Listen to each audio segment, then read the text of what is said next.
This is Rob Tebbutt for Boxing Social in association with Pursue Fitness Sportswear. Delighted to be joined, as always, by unbeaten light heavyweight prospect Josh Buatsi. We're here in sunny Croydon on a lovely, well, it's not bank holiday anymore, but we've still got the bank holiday weather. How you doing, Josh? Not bad, man, not bad. For sure, we're in Croydon, the capital of London, as I always say, man. But yeah, the sun's out, so we're just chilling, man. How have you been? Been a while since I saw you. I think the last time I saw you was June the 2nd in New York. What have you been up to? Not much. The fight in New York, I won that and then came back, had a break, and then back in the gym. I've just been preparing for this about 8-9 weeks or maybe 10 weeks in gym. Haven't been to the barbers for about 9 weeks, as you can tell. But no, everything's cool, man. Everything's alright. We're kind of become customary to seeing you with this kind of, I don't know what to call it, because I mean I'm certainly bearded and dishevelled a lot of the time. But explain to people why you go through this kind of ritual where you don't shave and you don't trim your beard until fight week. I think it's quite simple in the sense that for the next 8 to 9 to 10 weeks, I shouldn't have any events or anything that's gonna be prioritised in front of boxing. So for me, it's like I don't have to look presentable going anywhere because all I'm doing is home gym, and sleeping. So there's no events that's going to be, like I said, superior to my training. So it just means that I can look anyhow and not really care about it. And then the day before the fight, we get a shave. 12 out of 10, the looks comes out. Mr. Steer Girlfriend comes out, and it's time to fight. Is that kind of indicative of the way that you treat your training camps? Is it kind of symbolic of the fact that you do shut down and you do just focus on your training? Is that kind of how it manifests in what we see on your face? Yeah. I think as athletes, we're always looking for ways to better, like what we can do, and for me, is to try and close everything off and just make sure training is the focus. So as I get more experience, I learn how to do that better. To shut down everything so that training is the primary goal. I'm getting better at it, so I'm looking a lot more this year, but I might change the look, but for me, this is just how it goes, man. There's no thought process behind it. It's just like training's priority, boxing's first. I don't really care what's going to happen for the next 10 weeks, and that's like the approach that I take. Mum used to it yet? Yeah, she is, man, but you know what, she's probably going to watch this thing. She's going to message me from Ghana and be like, Josh, what did I tell you? You can't keep doing interviews like this with your beard all over the place. But hopefully she get used to it. Now, as I mentioned, the last time I saw you was the day after your win on the Joshua Ruiz undercard in New York. It was quite a different type of interview. You were in a very different sort of place. Obviously, your manager and mentor, Anthony Joshua, suffered a shock defeat the night before.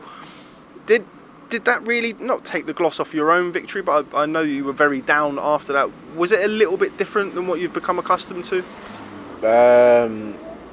For the fact that it was his first loss, yeah. So it was a bit different spin on it. But like I said, most importantly, I'm happy that I went out there, boxed, and I got the result I wanted.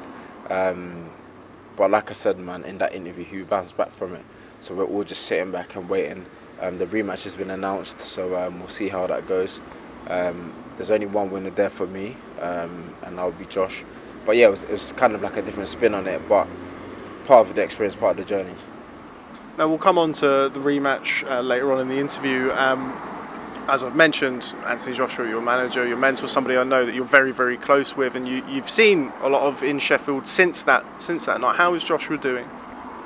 He's all right, man. I think, as I said before, he just said it's something that you have to take on the chin, move forward with it, make the adjustments that's needed. And I think the interview he did on Sky, he said that it's just about adding 1 or 2 things within the team, and then they move forward, and then they strategize how they're gonna, do the rematch and how they're gonna make sure the best version of him shows up. So yeah, like he's all right. You mentioned the interview on Sky Sports. I watched it with Anna Warhouse. Very interesting interview. I think it kind of went down one of 2 ways with certain boxing fans. I think inevitably you are, when you're at his level, going to attract some form of criticism for things, but I think some people potentially looked at it in a sense of, I know delusion was a word that was banded about. As somebody who knows Anthony very well and kind of knows not only him personally but from a professional point of view, what did you make of his interview with Anna Warhouse? I saw a glimpse of it because it was on during camp. I think we just came back from running, and one of the boys was watching it. So I was like in and out of the front room and the kitchen and upstairs. So I was in and out. But from what I saw, I felt like he just said what he wanted to say. There's nothing wrong with that, and I think like there's a lot of expectation on the guy, and like there's expectation in the sense that he can't say the wrong things or anything. But I felt in that interview he said what he wanted to say. So again, people are gonna be happy / not happy with it. That's the thing, man. It's never a win-win situation with stuff like this. Like when you're in front of the mass and in front of the people, some people will like you, some people won't. And I think that's just how it goes. I think it's as simple as that. People may watch what you say, some will agree, some will disagree. So I don't think you can get a win-win situation.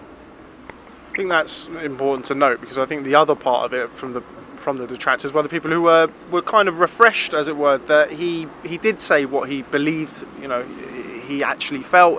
There's been a criticism levelled at him in the past that potentially he's been scripted, whereas we saw a bit more of a raw side to him in that interview where he seemed to really be giving his own thoughts. Is that something you'd agree with? People say scripted, but I think, for me, I wouldn't say it's scripted. I just think if someone's well-spoken or they know how to say certain things which will come across in a good way, I don't really think it's scripted. I think it's scripted if they're like, okay, cool, I don't know, Tyson Fury said this about you, Josh, but don't say 1, 2, 3, 4, and he goes on and he doesn't say it. I think that's scripted. Or if they're like, oh, you have to say this and this and that. That for me is scripted. But if you go on and you think, actually, I'm going to take this approach to this interview instead, and it comes across in a great way, that's great on you and your team or whatever. I don't think that's necessarily scripted. And like I said, there's just a bit of conflict now because he's probably just saying things that doesn't sit well with people or things that doesn't come across as well, according to some people anyway. So I don't know. For me, I'm not an analyst, and I'm not an analyst of stuff like this. I just think say what you want, however you want to say it. So I haven't watched it carefully and think, oh, is he saying what he wants or is he doing this? I haven't done that. I just listened to it. I thought, good interview, top man. We were both out in New York, as we've mentioned in this interview. I remember being in New York and seeing his face everywhere, and it kind of reminded me, not that I was around, but I wasn't certainly working in boxing, of kind of Nassim Hamed when he went over to New York. I mean, Anthony Joshua was all over Times Square. He was pulled from pillar to post by everybody throughout fight week. We've seen in the past the Alexander Povetkin fight, the Dominic Brazil fight, where he's had kind of pressures building up to the fight, and potentially he's not gone into the ring at 100%. I know there was the rumours about the Ruiz fight, which is not really what I'm getting at. Do you think that now he's had the loss, this has given him an opportunity to potentially approach things slightly differently, to maybe cast aside some of the pressures that were potentially weighing him down before those fights? I feel only he will know that, because we can all make assumptions as to what pressures he's got on him and this and that. Some pressures are clearly on him, we can point that out, but I don't know the extent of what pressure's on him, to be fair. I'm not him. Like, I can only look from the outside and make my small analysis of what I think is going on, but I don't really know too tough like what he goes through. Again, we can only make assumptions, but we could just wait back and see, man. Like, I just feel it's hard to comment on someone other than what I'm doing. Like, I couldn't tell you what he's doing right now even, do you know what I mean? So it's pretty hard to say anything about that. The fact is that there is a lot of pressure on him. To what extent, I would say a large extent, but what those pressures are, I don't necessarily know. But a loss means, he can, again, make changes if he needs to, kind of get the hunger back if it needs to be, like, if he needs more of it. But it just kind of, for me, it would give you motivation again. It would give you that drive again, because now he'll be looking at things from a challenger's perspective to regain those belts back. Still the championship mentality, but in this situation you've got to regain those belts back, so you become the challenger, not the champion. So and maybe that will motivate him. I'm not too sure, but I'm sure he's got things that will motivate him, that will wake him up, that will drive him to win the rematch. mentioned changes. One of the things that people have kind of pointed fingers at, or certain people have pointed fingers at, is a potential need for a change in trainer. You know Rob McCracken as well as anybody. What were your thoughts when you were hearing people saying that he should leave Rob McCracken, or that Rob McCracken should be replaced? I smile at it because I think, and it goes back to the interview, what he said as well, like, it goes past boxing, what these guys have done for him, what Rob's done for him, and it goes past professional boxing. It goes a step back to the amateurs, and then it even goes a step back before that when he got into some trouble. The Great Britain team, the coaches, they all helped him get through it. So it's not that, oh, you take a loss and then you blame the trainer, nah. And as a fighter, I think if I ever lose a fight, I'm to blame. I can't look at my trainer and be like, oh yeah, I lost because of you or anything like that. No, because I get in the ring, I do the fighting. So I can't blame anyone else. That's the thing about boxing, is that it's an individual sport, in the sense that when you get in and that bell goes, it's up to you what you're doing. So like I said, you smile at it, and like he said in the interview, people don't know what Rob's done for him. It's not just the boxing, it's outside the boxing. He's built him as a man, as a person, as a dad, as an uncle, as whatever, do you know what I mean? So it's past the ropes, man, it's beyond the ropes. Kind of seeing the fallout from the Joshua Ruiz fight. I mean, Anthony's somebody who has such a high profile and such a massive standing in British boxing that it's kind of the British way. When a fighter loses, or when any sportsman fails, you have the same people who are potentially on his side or favouring him in the initial phase, potentially go the other way. Does that make you look at things a little bit differently from your perspective? With, I mean, not the mighty have fallen, but something like that. Yeah, it's just a reminder that, like, people are there and then they're not there. Don't get too attached to people, man. Or that don't take things too personal, or ultimately you want to impress people when you're fighting and stuff like that, but do it for yourself, man. Like, do it for yourself, your family, the people around you, the goals and the aims that you have, do it for that. Do you know what I mean? Because yeah, when you're up, people will be with you. If you ever go down, they'll vanish. Like, their life still goes on, they still do what they want to do, and people will always be opinionated. Everyone's got an opinion, so you just have to be careful what you listen to and what you don't listen to, and what you let affect you and what you don't let affect you. So it's just a reminder, man, do you know what I mean? That whatever I'm doing, I should do it for myself, for the people around me, for my personal aims and my personal goals. In the same line, fight to entertain people, let people want to come out and see you, put on a good show. People pay their hard-earned money for it, so the least we can do as fighters is put ourselves out there and hopefully they enjoy what they see. Final one on Anthony Joshua. We've mentioned the rematch, which has now been confirmed by both sides of the fence. Andy Ruiz come out recently and confirmed the rematch for December the 7th. How does the rematch go? I think the thing about the first fight is that, like, he was winning, put him down in the same round, and then got caught. So it's not like he was losing and then, you know, the fight got stopped. No, he was winning it onto the third. How the rematch goes, I can't tell you round by round, but I feel Josh will make the changes needed. He will come back out and show that actually I am unified champion. I have got these belts. Let's not take any credit from Ruiz. Good fighter, very, very good fighter. And he put up a challenge again, but I just feel this time around Josh will win. Okay, now let's talk about yourself. You're back in action this weekend on the Lomachenko-Campbell undercard. Tell me about Ryan Ford. How much do you know of Ryan Ford? Are you a studier of fighters? Do you watch a lot of tape, or is it very much concentrating on yourself? I think for me, I'm always trying to improve myself, improve boxing as a whole. So Ryan Ford, former MMA fighter, he's had 21-16, hasn't been stopped before, and yeah, from Canada. That's as much points as I know about him. Short fighter, gonna come forward, gonna come to fight. So we'll see how I deal with it. I added to the card fairly late. It's only a couple of weeks ago, really, or not even that you were confirmed on the card. Tell me about how it came about. Was it always your plan to get out on this card? There were whispers about it, but I think we were working and aiming towards this card. So the thing is, it was announced late, but he's known as well. We had a few opponents that we were going to pick from, and the team decided this is the guy. So We didn't just ring him up randomly, like, oh yeah, here's the fight, take it, see you in 2 weeks' time. Nah, he knew well in advance. Do you know what I mean? Although it was announced late, I knew and he knew just a few things that had to be confirmed, and then few things had to be confirmed, and then to get the final bits and pieces sorted, to get everything confirmed, announced, everything. But now I knew, he knew as well. Like I said, we just had a few options of opponents to pick.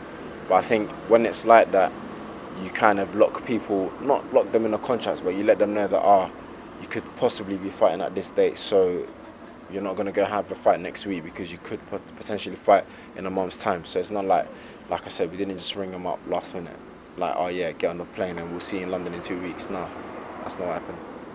Are you somebody who watches fighters, though? I mean, potentially maybe not for this fight, or is it something you've done in the past? Is it something that you potentially would look to do in the future? For me, I do the same thing. I watch the first round, middle round, and then the last round, just to see what they're like. So you see them fresh, you see them when they've got the rhythm, and you see them when they're tired. Once I've seen that, that's enough for me to have an idea of who I'm going to fight, and then you work. But while I'm still working, it's based on me improving myself. So I do a lot of work on myself rather than who I'm fighting, to be honest. Why is that? I mean, just out of morbid curiosity more than anything. I mean, some people will literally watch any fight and every fight twice, 3 times beforehand. Other fighters will literally not watch at all. Why this way for you and why not another way? I feel like when you watch a fight too much, it's like that's how the person you're going to fight, that's how he fought a different guy. I'm not that guy that he fought. I'm nothing like these people. So I can't take it for gospel what I've seen against another opponent. I need to think he's fighting me. So get an idea of what he fights like.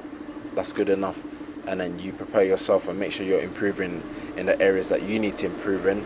And with that belief, you believe that once you've improved once you're improving in those areas overall, you can beat anyone that's put in front of you, any star that's presented. So that's kind of how I go about it. Final one before we move on to other business. What do you make of the main event? Vasyl Lomachenko, obviously many consider him to be the pound-for-pound #1 fighter in the world, going against Luke Campbell, somebody I know that you know well through the amateurs. Talk to me about that fight. It's the hardest task, as we all know. But I've just said if there's a style to beat him, I would say it's Campbell's. Tall, southpaw, he's got the pedigree, Olympic gold medalist as well. So if you want to talk about achievements and stylistically, if there is a style, I think it's Campbell that's going to do it. Once obviously Lomachenko makes the adjustments, then that's when it gets tricky. That's when you see, okay, can Campbell also make adjustments or can he not?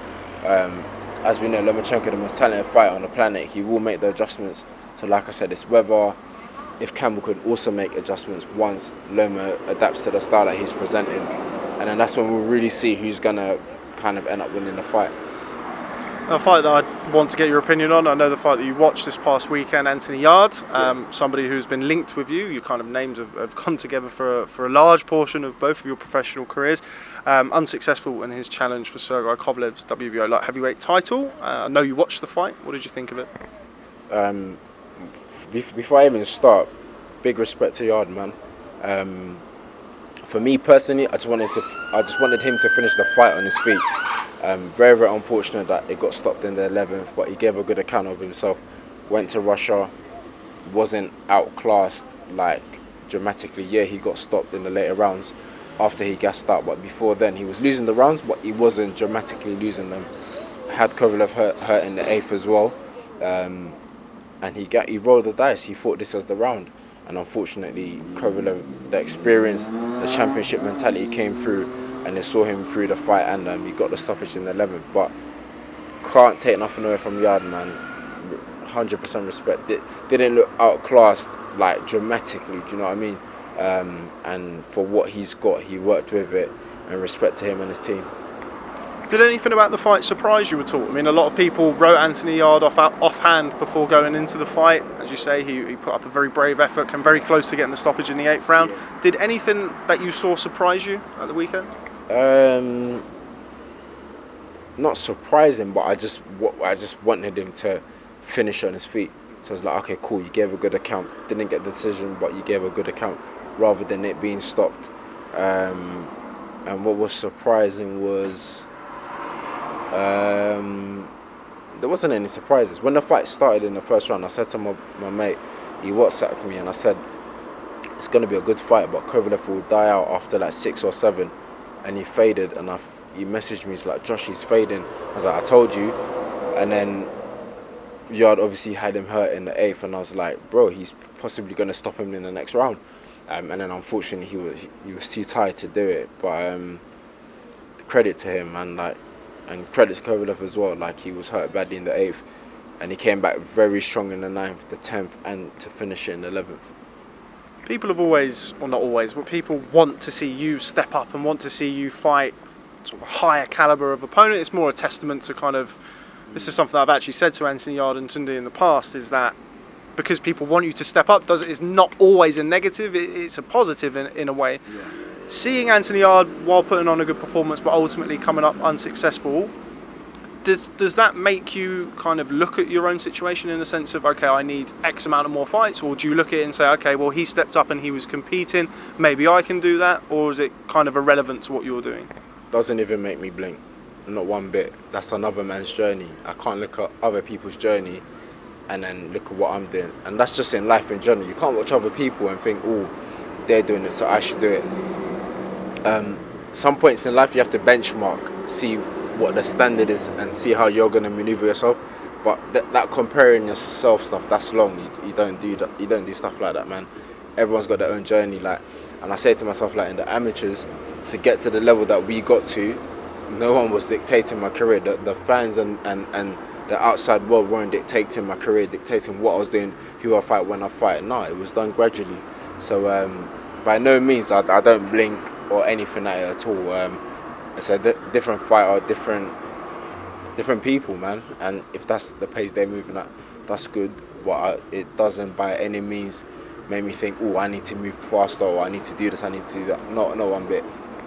Having known you, I knew that would be the answer, but I thought I'd ask anyway. On the flip side, watching that fight, did you look at Sergey Kovalev and think, okay, I'm not far from that, I could compete with him? Or is that just kind of the fighter in you that would say that anyway? A fighter in anyone in that division would say that. But then the same fighter would be like, actually, not even the same fighter, but we just know, watching from the ropes, from the sideline, or watching on TV, talks cheap. It's easy to be like, oh yeah, he's done, he's this, he's that. It's easy to say that. You're not the one in the ring, so I think it's easy to say that. But yeah, you're right. As a fighter, and the fighter in us, we watch it and you'd be like, oh, he's there for the taking. And he does look like he's there for the taking, but again, he showed up in round 9, 10 and 11. So as I said, always big respect to him. We kind of talked around the point that I'm about to bring up throughout the interview with various different subjects. I think it's such a fixture in not only sport but in life, really, in anything. How easy or difficult do you find it, or what is your process for blocking out external stuff, whether it be social media? I know that you're not somebody who sits on Twitter all day or sits on Instagram all day. How easy or difficult do you find that, and how important is it for you to kind of insulate yourself away from that? I think as in the industry that we're in, it's inevitable. You put yourself out there anyways, and it comes with it. So the good and the bad, you just got to roll with it. Do you know what I mean? When it's good, it's good. If it's bad, when it's bad, just don't take it personal, man. Like, I don't take these things personal. If anything, I'll use it to fuel the work that I'm doing, to motivate me, to drive me more, to prove these people wrong. That's what I use it for, if anything. But more time, it's just like, okay, Joe Bloggs said that you're rubbish. Okay, cool. Like, big up Joe Bloggs. Like, I'm still carrying with what I'm doing. My life's still going on. My life's still good. I've got people around me. There's things that I want to do, things that I want to achieve. And things that I want to do is beyond boxing. So someone, or let's say loads of people saying that I'm rubbish, that's cool, but at the end of the day, I still step in that ring. We step in, we fight, we do our best, and that's it. But I think it's part of it as well. You're putting yourself out there. So these things are going to come with it, good and bad. When it's good, enjoy it. But if it's bad, don't take it personal, man.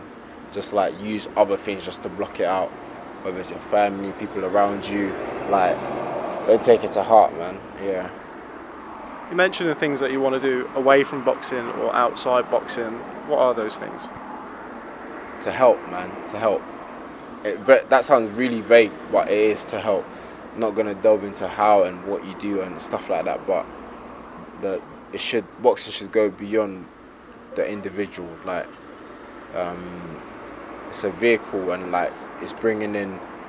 You're meeting good people that are into good things, people that can help, people that can do this, do that. So you use that, you all network together, and you do it, and you help people around you. You help people that are not in the position that we're in, people that are incapable of living a good life. So you do your bit, not to society, to society and to humanity and to just things around you, people around you.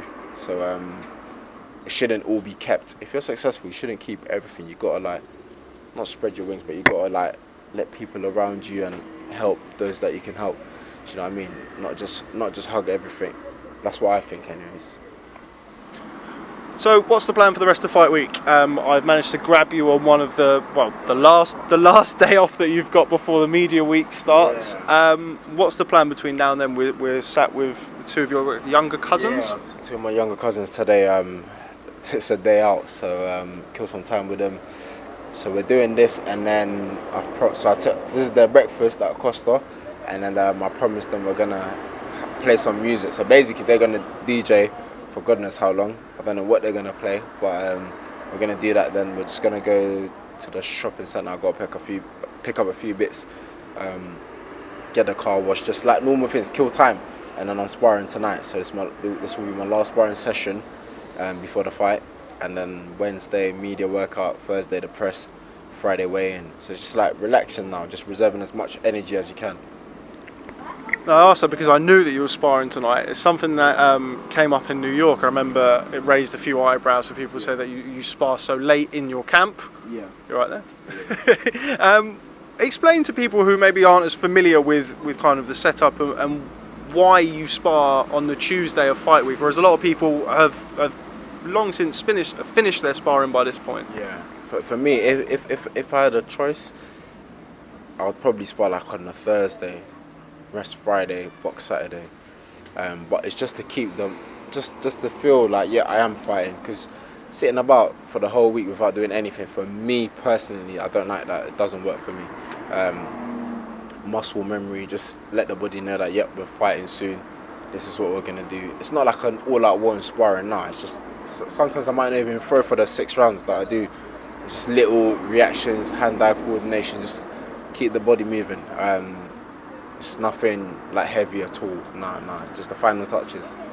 Do you think that kind of lends itself to your amateur background, where you are fighting so regularly and it kind of keeps your eye in, as it were? Do you think that's where it comes from? That's the key word, keep your eye in. And it probably is from that, because in the amateurs, you're fighting so frequently. The week of the fight in the amateurs, I still used to spar. So I think it's something I'm just used to, and I've just carried it on into the professional game. But yeah, just sitting there inactive the week of the fight doesn't sit well with me at all. So this is something I've always done, so I'll possibly keep it like this. Any plans for a holiday after the fight? You've usually got 1 or 2 things lined up. Just travel, just take some time off, do normal things, live normal for like a week or 2, and then get back in the gym again. Because when it's camp, I don't think we live normal. All I do is sleep and train.